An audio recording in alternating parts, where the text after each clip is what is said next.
It's time now for the news review. It's another morning, and we've just, been having some exciting discussions about some of the stories this morning. I'm particularly looking forward to your review of the Daily Dispatch. The Daily Dispatch this morning. Anyway, I have the Ghanaian Times newspaper, the Daily Guide, the Catalyst, the Business and Financial Times, the Business Finder, and the Daily Statesman. What do you have? Okay, I've got lots of the papers: Daily Graphic, Daily Dispatch. There's the Newsday, the New Independent, the Daily Heritage. Oh, okay, I'll do the rest of the papers, I guess. Where shall we begin with the Times? I will commence with the Times. It says, Search for COVID-19 cure committee to assess early adoption of vaccine. That's according to Dr. Akufo-Addo. And then GES begins payment of allowance to 301,000 teachers next week. Talk of perfect timing. Perfect timing. How convenient. Security agencies asked to be tough on vigilantism perpetrators. I think we all agree with them on that one. 2,080 lives lost, 12,380 injured in road accidents between January and October. The other day, you were having a conversation with the NRSA, National Road Safety Authority. It appears to be getting worse. Very recently, we saw that one tied to the NDC and 6 people dying and others being injured. In other stories, well, there is President Akufo-Addo shocked at former President Mahama's attempted claims to free SHS policy. If time permits us, we'll dig into this matter. That's on pages 12 and 13 of the Ghanaian Times newspaper. And on the back page, 33 people living with disability receive startup support from Ablekuma North Assembly. So that's it for the Ghanaian Times newspaper. Okay, let's do the Daily Graphic front page. Battle over free SHS, will it be the game changer, with a question mark? Government releases 354 million Ghana cedis as professional development allowance, covers all teachers. Creative art industry deserves more attention. So some industry persons spoke at the Maiden Graphic Showbiz Forum on creative industry, and the story is in the paper today. Also, Graphic holds town hall meeting in Ho today. Special supplement on Black Friday inside the paper today. Graphic quarterly review out today as well. So Graphic advertising quite a bit of their own in today's paper. If you look at the back page, President inaugurates phase 1 of Pokwasi interchange. Ben, you were there yesterday. Yeah. If like when you see the drone shot of the place, you get to really admire what has been done. But it also doesn't mean that traffic has ceased, from the comments by the people who obviously live there and use the road frequently. Yeah. So traffic is now gone to Pamprum. Exactly. Those who are very familiar with that road. So you go in Naka, and you have to be in the traffic, but what flyover person? Yep. Yep. You've succeeded so at least, in doing that. But it alludes to the fact that something is being done. It's work in progress. So phase 1 done, and there are plans to extend even that stretch to a 3-tier lane. There's a plan for another flyover, I think, on the Ringway. The thing is, we have to broaden the roads. So when the flyover, my concern, when I see this, I see something similar happening with the Pokwasi interchange. Great projects, by the way, but I fear that because I live in Kutunsi, I go beyond Pokwasi. I'll meet a lot of traffic at Amasaman. So you'll get past it, but at a point, just like those in Pamprum currently, you'll still get blocked. The good thing, though, is that road has also been given out, that stretch, as in after Pokwasi. Except that, Jimane is starting giddy, So, that's so it'll take some time. But speaking of which, of course, contractors and all of that in the mix this morning as well. Because that's part of the problem. And when the contractor doesn't get paid, the work doesn't get done. Sometimes you have judgment debt situations, resulting from there, and it's a complete mess. Look, a lot of the roads, per some, surveys and research I did in the past, if you actually look at them from the 90s till now, we've kept awarding those same roads to contractors, because do you know what we do? We award to a contractor. We fail to pay. The work, maybe what has been done is not completed. The rains come, they wash away everything. Another administration comes, awards it again, and it's become a vicious cycle. And we keep doing this to ourselves, our taxpayers' money. So let me put it this way, a different angle. I am excited about the projects. Worry again, we're going into an election season. Well, we're actually in the season, very close to the day when we're voting. If there is a change in administration, some of these projects will come to a halt. Contractors will not be paid. Right. And the issue that you talk about would arise. So that's the thing. That's the thing with our kind of politics, where because there is a change, things must come to a halt. Then we have to evaluate again. Yeah. You know, because everybody thinks somebody's doing something, and but then the point I've always made is that if you think someone is doing something, like with Saglemi, quickly thrash out what has been done, deal with the people, and then at least the project mustn't suffer. Because look, Saglemi, a lot of money has been invested. If it was over-bloated, or if it was bloated, ensure that the right things are done. There are ways legally of dealing with these, with the contractor, and ensure that the right things are done. But at least on this one, this interchange, these are some of the things we can thank, governments for continuity. Because October 2016 was when the project actually was initialized, funding and everything. But here we are. So that was in the tenure of the former president. Here we are, and at least it's being completed. That's a positive sign. Sabita Flache. Let's move on. Let's do the Daily Guide newspaper. Mahama fights Nana for free SHS. And I know you've I don't know how much you followed of Diego Armando Maradona.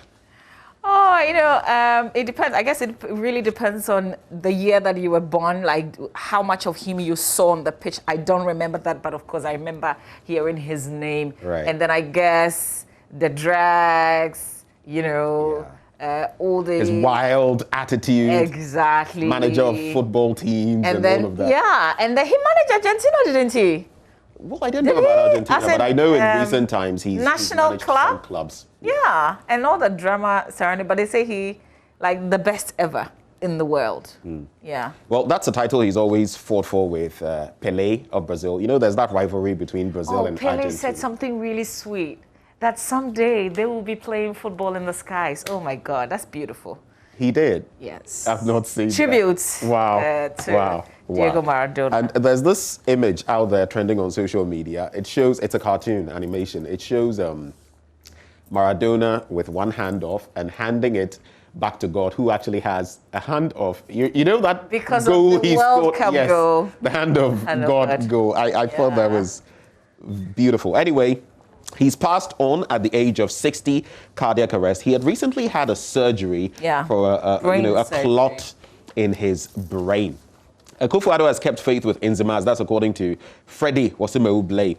Baumia speaks on economy today, and on the back page, more of Maradona. But go make Ghana proud, Kurt Okraku tells Kotoko. That's it with the Daily Guide newspaper. All right, let's do the Daily Dispatch. Ben's been waiting for this paper.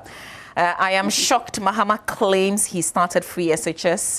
That's the president saying that, but that's not what Ben's been waiting for. This one, you'd see on the front page. For those with short memories, a reminder.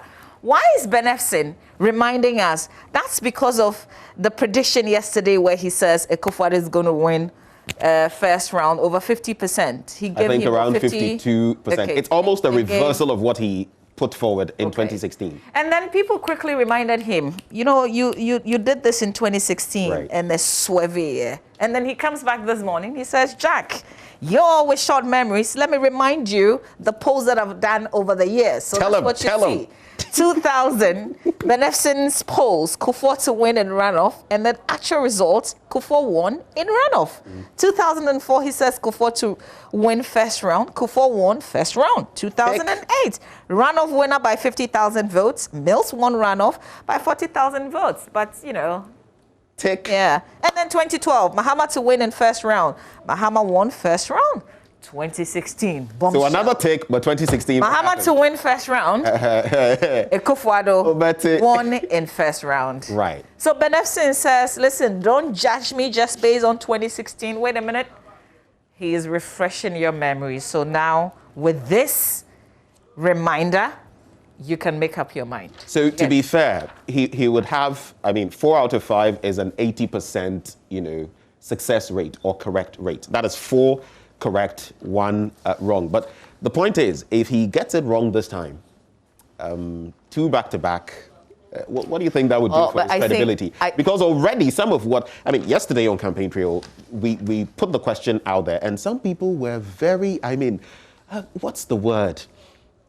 They were brutal with him. And you just imagine if this time it doesn't go, I don't know what people, how credible people will take his polls. If it doesn't go south, it goes north. Well. Okay. Hopefully it will go north, because if it goes south there. So the prediction is 52.6%. And then the NDC's John Dramani Mahama, 45.7%. Right. Yeah. Okay, there's another story. I've been looking for it on page 3. It says the man who has contested every election since 1992. Oh, wow. Okay, well, that must be in Parliament. I'll leave you to explore. And then the back page has got Akufo-Addo's story on how he's shocked by Mahama's claims he started free SHS. That will be it really for the Daily Dispatch. Okay, so that was Mahama in the Upper East. And Esiedu Bekwin supports dressmakers. Sorry. Right. Right. Details. That would be an interesting one to get into. They're all doing something nowadays. The Business Finder, NDC's manifesto promises to cost 119.7 billion Ghana cedis. How much is that in dollars again? That would be maybe around 20 billion or less, I guess. It will return Ghana to Mahama's abysmal economic record. That's according to the Dankwa Institute.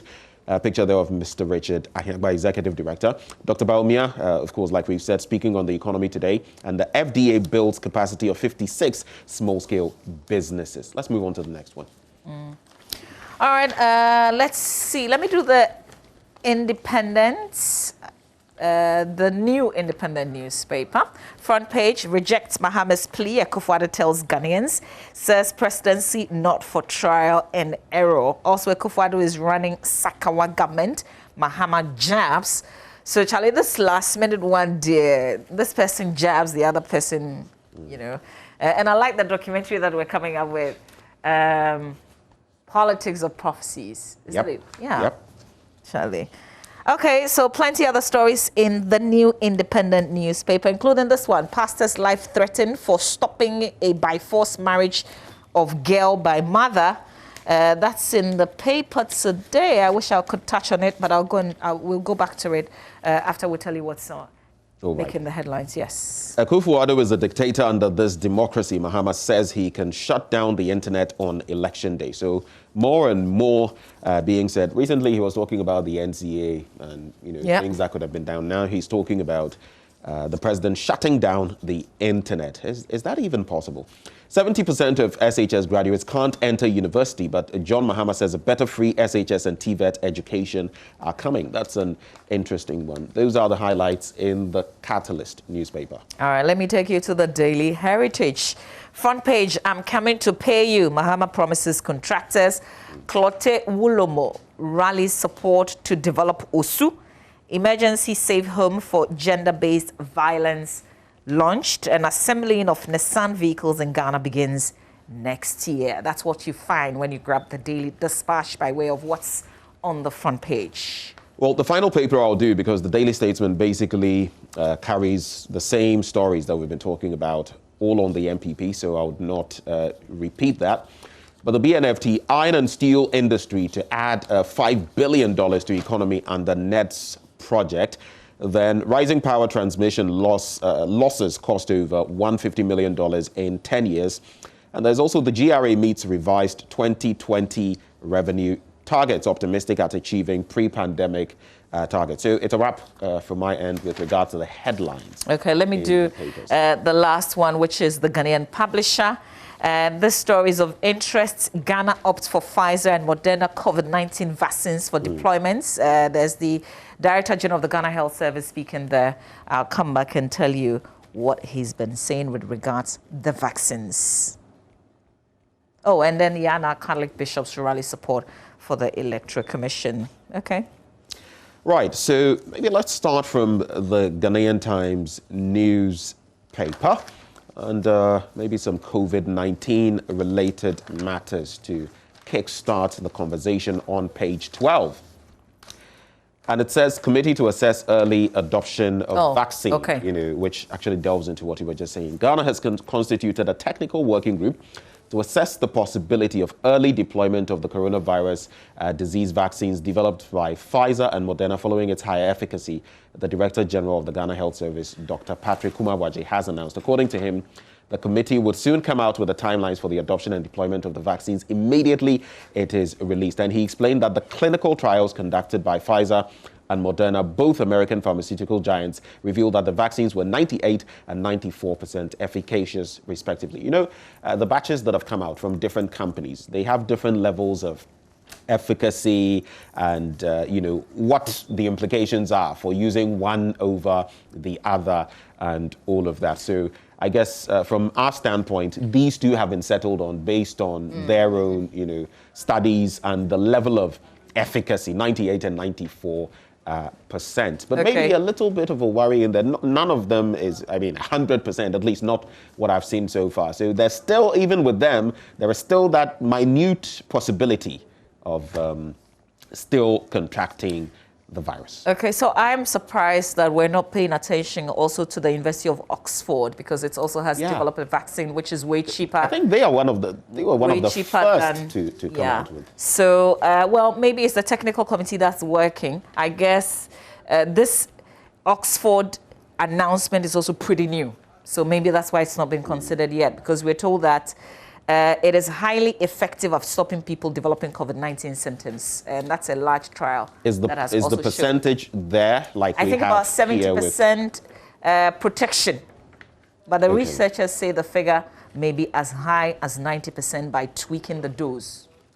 Okay, so it's a matter of dosage. Yes. While this one at least concludes at 98 and 94%. So maybe we are not health experts. Maybe there's quite a lot that they are looking at in considering these matters. I guess that will be it on that story. But I just wanted to do this other one. Driver's mate in court for defiling girl. He allegedly had sexual intercourse with a girl under age 16 in her father's room. And he's appeared before the Accra Circuit Court yesterday, and he was charged with defilement. The name Patrick Nagwana, 20, pleaded not guilty, and the court presided by Mrs. Christine Khan, granted him bail with 3 sureties in the sum of 60,000 Ghana cedis. You don't want to end up in the cooler on the back of something like that. I haven't seen the story of the NDC, the concerns that they raised at the press conference yesterday in any of the papers that I've looked at. Me neither. I don't know. But listen, so you know the Director of Elections of the Electoral Commission made this comment on our show, and we just wanted to remind you of what he said on the back of, well, the NDC's press conference was basically based on his commentary. So let's listen to what Dr. Sribo Kweku told me here on the AM show. So in everything that you want to achieve in this life, you set a plan and prepare for it. So that is a target we have set for ourselves. And we've tasked all our officials to work towards it. So we are expecting that before we go to bed on the 7th, the districts and constituencies should have completed their work. And when that is done, by mid the 8th of December, the information should be hitting the head office. And one thing that we have introduced for the 2020 election, which is captured in CR 127, is that we also do regional collation. So instead of head office doing collation of 275 results, we will do 16 results. So the regions will do their collation, and the region will bring the 16 results. So regional head office will collate 16 results. So all things being equal, we are hoping that before we go to bed on the 8th of December, we will come out with the presidential results. After parliamentary, they are declared at the constituency levels. So what kind of transmission system are we using? We will use the manual transmission. The police stations will submit the results to the constituency. The constituency will send their results to the region, and the region will fax the results to us. So that's what Dr. Sribo Kweku said, all things being equal. All right.